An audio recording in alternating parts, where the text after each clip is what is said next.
మేము లేకపోతే నడిచేది కాదు కదా అని ఎలాగో సనగడం మొదలెట్టారన్న చూడండి. ఎవరి మీద? మోషే మీద సనగటం మొదలు పెట్టారు, తిరుగుబాటు చేయటం మొదలెట్టారు. అందుకని ఏకత్వం అక్కడ విడిపోయింది. ముగ్గురు కలిసి ఉన్నంతకాలం చక్కగా నడిచింది. ఎప్పుడైతే వీరిలోనికి ఎలాంటి స్వభావం వచ్చిందో అప్పుడు ఏకత్వం విడిపోయింది, దేశం పెరిగింది కనుక దేవుడు చూసి మిరియామును పిలిచాడు, మోషేని పిలిచాడు, అహరోను పిలిచాడు. ఇప్పుడు మిరియామును అంటున్నాడు, నువ్వు ఎలా చేసే కలిగి కుష్ఠరోగం బయలుదేరుతుంది అన్నాడు. కుష్ఠరోగం వచ్చింది దేనికి? మోషే మీద తిరుగుబాటు, దేవుని మీద తిరుగుబాటు చేసింది అనగా ఏక స్వరాన్ని అందులోంచి బయటకు వచ్చేసింది. అందుకని దేవుని వాక్యం ఇక్కడ మనకు జ్ఞాపకం చేస్తూ ఉన్నాడు. ప్రియమైన దేవుని బిడ్డ, ముగ్గురు యాజకత్వములో ఉన్న 3 భాగముల వారు ఏక స్వరము కలిగి యెహోవాకు వారు ఏం చేసి ఉన్నారంటే స్వరమెత్తి ఆయనకు స్తోత్రము చెల్లిస్తూ పరిశుద్ధ స్థలములో నుండి యాజకులు బయలు వెళ్ళారు. దేవుని స్తోత్రం. హల్లెలూయా. వీరు బోరలు ఊదుచుండగా, వీరు పాటలు పాడుచుండగా ఈ యొక్క మందసాన్ని మోసే యాజకులు వారు కూడా వారితో తమ స్వరములు కలిపి ఇప్పుడు వారు పరిశుద్ధ స్థలములో నుంచి వారు బయలు వెళ్ళిరి. ఆ సమయంలో జరిగింది ఏమిటంటే బయలు వెళ్ళిన వారు కూడా యెహోవాకు వారు ఏం చేస్తున్నారంటే స్తోత్రం చేస్తున్నారు. ఒకటి బయలు వచ్చిన వారు, బయలు వెళ్ళిన వారు, వెంటనే యెహోవాకు స్తోత్రము చేసిన వారు. ఇప్పుడు జరిగింది ఏమిటంటే అప్పుడు ఒక మేఘము యెహోవా మందిరము నిండా నిండెను. చూడండి, ఒక మేఘం దిగి వచ్చింది. ఇప్పుడు మనందరం కూడా పాటలు పాడి ప్రార్థన చేస్తే ఇప్పుడు ఏం దిగి రావాలి? మేఘం దిగి రావాలి. ఒక మేఘం దిగి వస్తుంది, ఒక మేఘం దిగి వస్తుంది. ఏంటా మేఘం? ఉయ్యాలుగే ఒక మేఘం. చూడండి, ఉయ్యాలుగే మేఘం దిగి వస్తుంది. ఆ మేఘం కాదు మనకు కావాల్సిన మేఘం ఎవరిది? అపవాది ఉయ్యాలుగే మేఘం. కానీ దేవుని యొక్క పరిశుద్ధ మేఘం రావాలి. ఎందుకని? వారు పరిశుద్ధ స్థలములో నుండి బయలు వెళ్ళినారు కనుక పరిశుద్ధ మేఘం రావాలి. అందుకని ఇప్పుడు జరిగినది వారు అప్పుడు ఒక మేఘము యెహోవా మందిరము నిండా నిండెను. పరిశుద్ధ స్థలములో నుంచి వారు వచ్చారు కనుక ఇప్పుడు ఆ యొక్క మహా తేజస్సుతో దేవుని మందిరము నిండుకొనగా సేవ చేయుటకు యాజకులు ఆ మేఘం ఉన్న చోట నిలవలేకపోయిరి. దేవుని స్తోత్రం. హల్లెలూయా, హల్లెలూయా.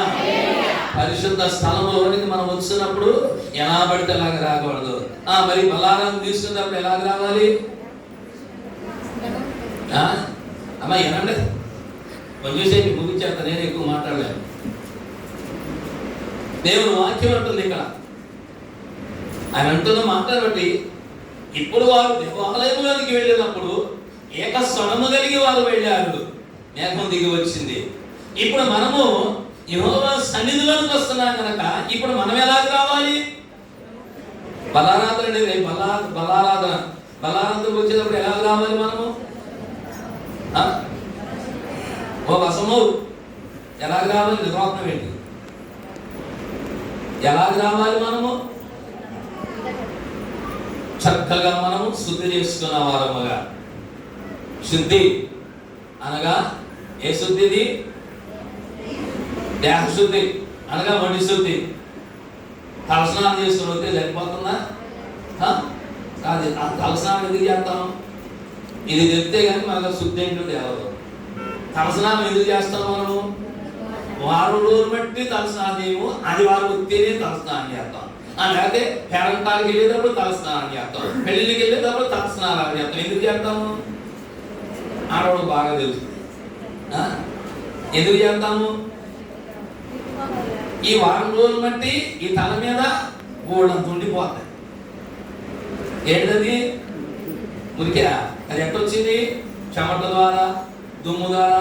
ఊడ్చేటప్పుడు దుమ్ము, కడిగేటప్పుడు దుమ్ము, ఉతికేటప్పుడు దుమ్ము, అవన్నీ ఉంటాయి కదా. ఇవన్నీ నెత్తి మీద పడతాయి. ఎందుకని? చక్కగా కూర్చొని మా ఛాయ్ మాస్టర్ కూర్చొని ఆ గడ్డ తీసుకొని బాటకి పోతా ఉంటాయి. ఈ బాధ్యత ఏమవుతుంది? ఈ మురికి నీళ్ళని ఎక్కడ పడతాయి? మన నెత్తి మీద పడతాయి. నెత్తి మీద పడినా మనకు తెలుతుందా? తెలవదు కనుక ఇప్పుడు అది ఇక్కడే ఉంటుంది. రెండవది చెమట. మూడవది దుమ్ము అంటున్నాడు. ఈ 3 వారం రోజులు బట్టి అట్టగా ఉన్నాయి కనుక ఈ వారం అయ్యే పనికి కాలం అవుతుంది, ఇక మొదటి దొరత. అందుకని ఈ దూరపాటానికి షాంపూ పెట్టు, కుంకుడుగాయలు పెట్టు. ఇప్పుడు ఏం చేస్తాం మనము? తలస్నానం చేస్తాం. దానిని జలస్నానం అన్నారు. జలస్నానం అనగా శుద్ధి చేసుకున్నట. జలస్నానం మలత్యాగం, మంత్రస్నానం మనశుచి, భస్మ స్నానం హరిపాపం అనగా నీటి ద్వారా నీవు తలస్నానం చేస్తావు. ఎందుకంటే నీ తల మీద ఉన్న అశుద్ధమైనదంతా నీవు పోగొట్టుకుంటానికి. చూడండి, రెండవది దేహశుద్ధి అన్నా మంచిదే, బాగా స్నానం చేసుకున్నా, దేహాన్ని శుద్ధి చేసుకున్నా. ఇక రెండవది మనశుద్ధి అంటున్నాడు. ఈ మనసు ఎలా శుద్ధి చేసుకోవాలి? మంత్రస్నానం మనశుచి. మంత్రస్నానం మనశుచి అంటారు. అనగా మంత్రం అనగా ప్రార్థన. మంత్రం అనగా ప్రార్థన. కొంతమంది వస్తారు, అయ్యారు మాకు పాము కలిసింది, తేలి కలిసింది, మంత్రం వేయండి అంటారు. మేమంటాం మంత్రం కాదయ్యా, ప్రార్థన చేస్తామయ్యా అంట. అదేనయ్యా మంత్రం వేయండి అంటారు. అలా చూడండి, అందుకని అంటున్నాడు మంత్ర స్నానం మనశుచి. ప్రార్థన ద్వారా నీ యొక్క మనసు శుద్ధి చేయబడుతుంది అంటున్నాడు. మూడవది అంటున్నాడు భస్మ స్నానం హరి పాపం అనగా అగ్ని స్నానం. అది చివరిలో ఉండేది. ఒకటి దేహశుద్ధి అయింది, మనశుద్ధి అయింది. మూడవది హృదయ శుద్ధి అంటున్నాడు. ఈ హృదయ శుద్ధి 3 అయితేనే ఆకలి శుద్ధి వస్తుంది, అగ్ని శుద్ధి అంటున్నాడు. అట్లా ఈ శుద్ధులన్నీ అయితేనే నీకు బుద్ధి వస్తుంది అంటున్నాడు. అన్ని శుద్ధులు చేసుకుంటా కానీ ఒక్క శుద్ధి చేసుకోలేము. చూడండి, అనగా కడుపు శుద్ధి. అన్ని శుద్ధులు చేస్తాం బాగానే, తిండి కడుపు వచ్చేవాడి కడుపు శుద్ధి చేసుకోలేము. చూడండి, అందుకని దేవుని వాక్యం అంటుంది శుద్ధి అయితేనే నీ సిద్ధి వెలుగుతుంది. ఈ శుద్ధి రావాలంటే నీకు బుద్ధి రావాలి అంటున్నాడు. బుద్ధి లేకుండా నీకు శుద్ధి రాదు, శుద్ధి లేకుండా నీకు సిద్ధి వెలగదు. అందుకని దేవుని వాక్యం అంటున్న మాటలు బట్టి ఇక్కడ వీరు అలాగే శుద్ధి కలిగిన వారు గనక, అలాగే సిద్ధి కలిగిన వారు గనక, అలాగే ఇక్కడ శుద్ధి కలిగిన వారు గనక ఇప్పుడు వీరు యెహోవా మందిరములోనికి రాగా ఇప్పుడు ఏమి దిగి వచ్చిందంట? మేఘము దిగి వచ్చింది. దేవుని స్తోత్రం. హల్లెలూయా, హల్లెలూయా. సొలొమోను దేవాలయముల మేఘములు రాగానే, సొలొమోను దేవాలయముల మేఘములు రాగానే, యాజకులు నీ తేజ మహిమకు నిలువలేక పోయిరి. యాజకులు నీ తేజ మహిమకు నిలువలేక పోయిరి. ఇశ్రాయేలు సైన్యమునకు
వారు అలాగన వెళ్ళగా ఒక మేఘము ఆ యొక్క మందిరము నిండా నిండెను.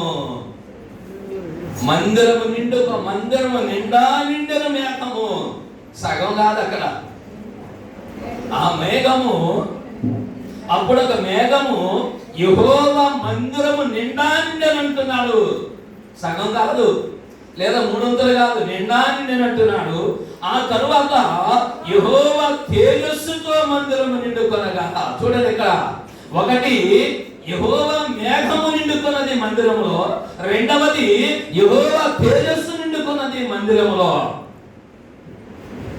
మేఘము తేజస్సు ఈ రెండు నిండుకున్నవి అనగా నిండుగా ఉన్నది కనుక ఇప్పుడు సేవ చేయుటకు యాజకుల మేఘమున్న చోట వారు నిలవలేకపోయిరి. అది యెహోవా తేజస్సు అయి ఉన్నది. యెహోవా తేజస్సు అక్కడ ఉండగా అక్కడ ఎవడును నిలబడలేడు. అందుకని మోషేతో అన్నాడు, మోషే అన్నాడు, అయ్యా నీ యొక్క స్వరూపాన్ని నాకు ఒకసారి చూపించయ్యా, నీ మహిమను చూపించంటే దేవుడు అన్నాడు, మోషే నువ్వు నా మహిమ నీవు చూడలేవు గనక నువ్వు అడిగావు కాబట్టి ఇదిగో నేను చూపిస్తా. నేను ఈ కొండ మీద నుంచి నేను వెళుతుండగా, కొండను దాటుతుండగా నీవు ఆ కొండ సందులో నుంచి చూడు, అట్లయితే నేను చూడగలవన్నాడు. అట్లయితే నేను చూడగలవన్నాడు. అలాగే కొండ సందులో నుంచి చూశాడు దేవుని, వెనక మహిమను చూశాడు కానీ ముందు మహిమను చూడలేకపోయాడు. అందుకని ఇక్కడ అంటున్నాడు, యాజకులైన వారు, పాటలు పాడేవారు, బోరలు ఊదేవారు, వారి ఏకత్వము కలిగి ఉన్నారు. అలాగే సంఘము కూడా ఇలా ఉన్నారు. అందుకని దావీదు కీర్తనకారుడు అంటాడు, ఏమని? సహోదరులు మొదలెట్టండి, సహోదరులు. ఏమో ఒక ఆమె వినపడుతుంది, మిగతా వాళ్ళకి రాదు. ఎందుకంటే మనకు బైబిల్ మీద ఉండదు. ఇంటికెళ్ళి కానీ ఎంతసేపు సీరియళ్ళ మీద ఉంటుంది, లేదా ఇంటికాడ పనుల మీద ఉంటుంది, లేదా ఇంకా పక్కవాళ్ళు ముచ్చట్ల మీద నమ్ము, పక్కవాళ్ళు ముచ్చట్ల ఇంకా బాగా చెప్పుకుంటారు, లేకపోతే ఇక్కడ ఎక్కడ మొయ్యము ఇవి ఉంటే కానీ దేవుని వాక్యాన్ని మనము చదవలేము. అందుకే అంటున్నాడు ఇక్కడ, సహోదరులు ఐక్యత కలిగి నివసించుట ఎంత మేలు, ఎంత మనోహరము. అది అతని అహరోను తల మీదుగా పోయబడి, గడ్డము మీదుగా కారి, ఇక్కడ చూడండి, ఇవి ఇక్కడ పోతున్నారు, తలగనీళ్ళు పోతారా? తల్లి వద్దులేండి, తలగనీళ్ళు పోతున్నాం పిల్లలకి. తలగనీళ్ళు పోసేది ఎక్కడ పోతాము? నెత్తి మీద పోతాము, లేకపోతే మెడ మీద పోతాము? నెత్తి మీద పోతాం, అనగా తల మీద. అందుకని అతను తల మీదుగా పోయబడి, ఇప్పుడు ఆ పోయబడింది ఎక్కడ కాదండి? మొహం మీద కాలింది. మొహం మీద ఆగిందా? లేదు. మరి ఎక్కడికి వచ్చింది? గడ్డం మీదుగా కాలింది. గడ్డము మీదుగా కాలి అతని అంగీల అంచుల వరకు, అంగీల అంచులు, ప్యాంటు చూడండి, అంచు అంగీల అంచుల వరకు దిగజారిన ఏ తైలం అంటే పరిమళ తైలము వలె ఉన్నది. దేవుని స్తోత్రం. హల్లెలూయా, హల్లెలూయా. ఇక్కడ మూడు భాగాలు చెప్పాడు. ఒకటి ప్రతిష్ఠితులైన యాజకులు అన్నాడు, రెండవది లేవీయులైన యాజకులు అన్నాడు, మూడవది బోరలు ఊదే యాజకులు అన్నాడు. అలాగే ఇక్కడ కూడా అంటున్నాడు, ఒకటి తల మీద పోయబడి దేవుని యొక్క తైలం అంటున్నాడు, అదే అభిషేకం అంటున్నాడు. తైలం అనగా నూనె, నూనె అనగా అభిషేకానికి గుర్తు. ఎందుకంటే ఆనాటి పాత నిబంధన కాలంలో యాజకులైన వారిని ప్రతిష్ఠించడానికి ఇది కొమ్ము బోరలో నూనె పోసి ఆ యొక్క నూనెను వారి తలల మీద పోసేవారు, నూనె ప్రతిష్ఠతకి. అలాగే రాజును అభిషేకించడానికి, ప్రవక్తను అభిషేకించడానికి నూనెను వాడేవారు. అందుకని ఇక్కడ దానిని తైలం అన్నారు గనక ఇప్పుడు ఈ యొక్క తైలం అనగా దేవుని యొక్క ప్రతిష్టత మానవుని మీదకి ఎలాగుందంటే మూడు తరగతులుగా కనపడుతుంది. ఒకటి తల మీద కనుక పై వరుసలో ఉన్నవారు, వీరే నూరంతో ఫలము కలిగిన వారు. రెండవది గడ్డము అంటున్నాడు అనగా వీరు మధ్య వరుసలో ఉన్నవారు, వీరే రెండవ వరుసలో రక్షణ పొందిన వారు అంటున్నాడు. వీరే అరుదంతుల వరుస. మూడవ వరుస అంటున్నాడు అంగీలంశనగా కింద ఉన్నవారు మూడవ భాగంలో, వీరు నామకార్థ క్రైస్తులు అనగా అప్పుడే విశ్వాసములోనికి వచ్చిన వారు. ఈయన అప్పుడే వచ్చారు కదా, ఈయన ముందు వచ్చారు కదా, ఈయన ఇంకా ముందు వచ్చారు కదా అని దేవుడు అందరినీ వేరువేరుగా చూశాడా? చూడరా. అందరికీ అతని తల మీదుగా పోయబడినది, గడ్డ మీదుగా కాలింది, అంగీ అంచుల వరకు దిగజారిన పరిమళ తైలము. అంతేకాని నువ్వు ఇప్పుడే గుడికి వచ్చావు కదా, ఏమంటే నరసింహ గారు అంతా వచ్చి 4 నెలలు అయింది కదా, నీకు వద్దులే, నీ దగ్గర దాకా రాదులని ఆపేడా? ఆపలేదు. ఇంకొక ఆయన పట్టుకున్నాడు, ఆయన చూస్తున్నాడు, పక్కన కూర్చొని అంటాడు, ఇదిగో నువ్వు 40 ఏళ్ళు అయింది కదా, నీ దగ్గరకు వచ్చి ఆపుతామని ఆపేడా? ఆపరా. ఇంకొక ఆయన ఉన్నాడు, నేను పుట్టుకలిస్తుండే కదా, నువ్వు నీ దగ్గర దాకా వచ్చి ఆపుతామని అడిగిందా? ఆగల.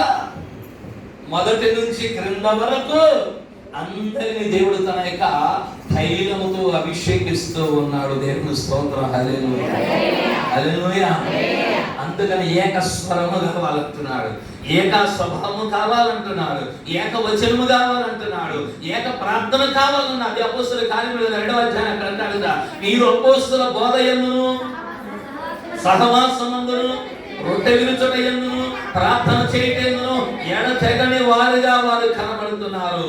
ఇదే వారిలో అనుభవం అంటున్నాడు. ఇలాంటి అనుభవం కలిగి ఉన్నప్పుడు ఇప్పుడు పరిశుద్ధాత్ముడు నీ మీదకి దిగి వస్తానంటున్నాడు. ఆయన పరిశుద్ధాత్ముడు దిగి వస్తాడు.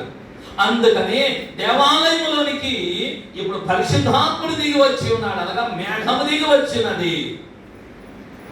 ఆ మేఘముతో పాటు ఇంకోటి ఏమి దిగి వచ్చిందంటే యెహోవా తేజస్సు దిగి వచ్చింది. తేజస్సు అనగా మహిమ. కొంతమంది అంటూ ఉంటారు, మొహాన్ని చూసి చెబుతూ ఉంటారు, ఏమి లేకపోయినా ఏడు మొహం ఎంత తేజస్సులో అంత కళగా ఉందో. మా సుధాకర్ మొహం చూడండి, మెడలో ఏమి లేకపోయినా కానీ, మెడలో ఏమి లేకపోయినా, చేతికి ఏమి లేకపోయినా ఎంత తేజస్సుగా ఉన్నాడు. ముఖం కడగల ముఖం అంటే అంటారు. మా యొక్క పెదమామ గారు ఉన్నారు మొగలో. మేము ఎప్పుడైనా ఇదివరకు బాక్సర్ బండి ఉండేది, ఆ బండి వేసుకు వెళ్ళిపోయేవాడు. మేము వెళ్ళేటప్పుడు వెళ్తే సాయంత్రం పూట వెళ్ళేవాడు, పగలు వెళ్ళేవాడు కాదు. రోడ్డు మీదే, అంటే ఆమె పెదనాన్న గారు అనమాట. ఆయన రోడ్డు మీద మేము బండి వస్తున్నాం, ఎట్ట వచ్చాడో రోడ్డు మీదకి వచ్చేసేవాడు. రోడ్డు మీదకి వచ్చి వెళ్తామని అంటాడు, అరే చిన్నవాళ్ళకి ఇచ్చే వాళ్ళకి అంత వస్తుంది కానీ వీళ్ళకి ఏమి లేకపోయినా వీళ్ళు ఎంత రాయితీగా ఉంటారో వీళ్ళ కళ అనేవాడు. చూడండి, అన్ని పెట్టుకొచ్చాం కానీ కళ కనపట్టలా, ఏమి లేకపోయినా కానీ కళ. అందుకని ఇక్కడ కూడా అంటున్నాడు, ఎలాగంటున్నాడు, తేజస్సు అంటున్నాడు. యెహోవా తేజస్సు అది. ఆ తేజస్సుతో, ఆ మేఘముతో దేవాలయము నిండుకొని నిండా వచ్చేసింది అంటున్నాడు.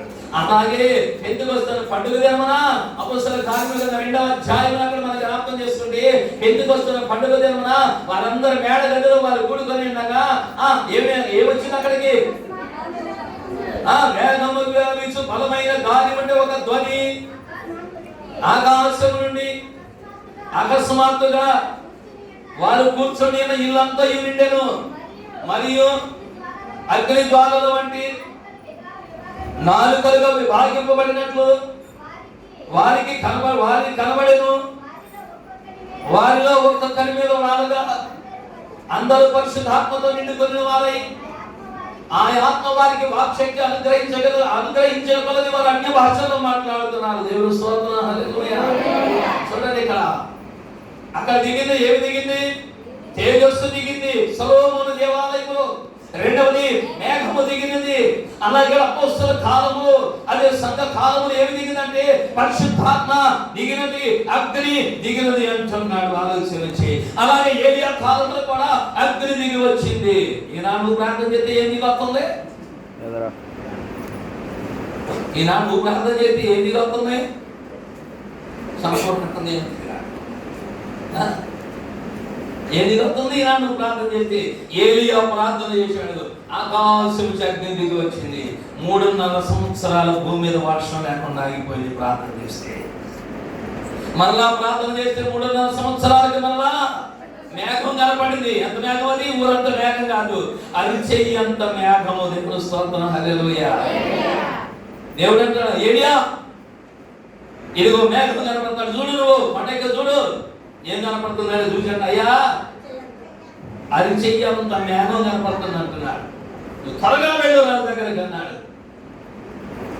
అప్పుడు ఎంత వెళ్ళి మరలా భూమి మీద వర్షం పడబోతుందని చెప్పు అంతగా మేఘము కంటే రాజు కంటే ముందుగా వెళ్ళాడు. వాయు వేగ మనోవేగాలతో వెళ్ళిపోయాడు. చూడండి, అనగా దేవుని ఆత్మ తన ఆత్మను నడిపించుకెళ్ళింది. ఆలోచన చేయి. అందుకని అక్కడేమో మహిమ, రెండవది తేజస్సు. ఈ రెండు మేఘములు, తేజస్సు మేఘము, మహిమ మేఘము. ఇక్కడేమో అగ్ని మేఘము, పరిశుద్ధాత్మ మేఘం అంటున్నాడు. ఇవి సంఘం మీద దిగినవి, అవేమో దేవాలయంలో దిగినవి.